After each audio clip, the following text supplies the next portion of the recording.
Nevyhadzujte ich cez okná. To, čo tu máme, to, čo by sme si tým vandalizmom a násilnosťami zničili, to nevytvárali oni, to sme si vytvárali naozaj my. Takže správame sa, prosím vás, ako ľudia. Neukážeme, že my sme také isté gorily tým neslušným správaním ako oni. A teraz odozdávam slovo Alene Krempaskej.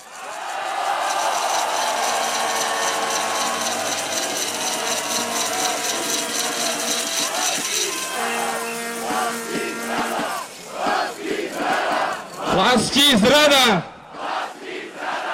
Vlasti zrada!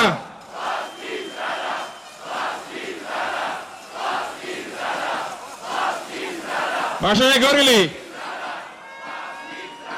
môžete mať milióny eur, ale ja ako obyčajný človek mám oveľa viac. Ja mám čisté svedomie. Pretože my tvoríme túto krajinu. Pán Dzurinda, pán Fico, pán Haščák, počujete nás? My tvoríme túto krajinu.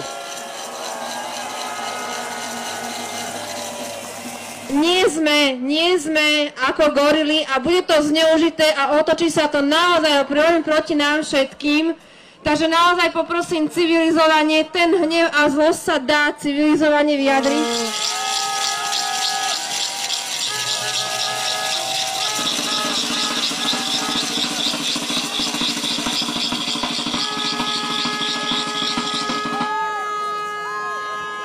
Takže priatelia, teraz sa utvorí sprievod, prosím, vyčkajte, kým sa policajti pohnú, za ním pôjdu organizátori.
Власти,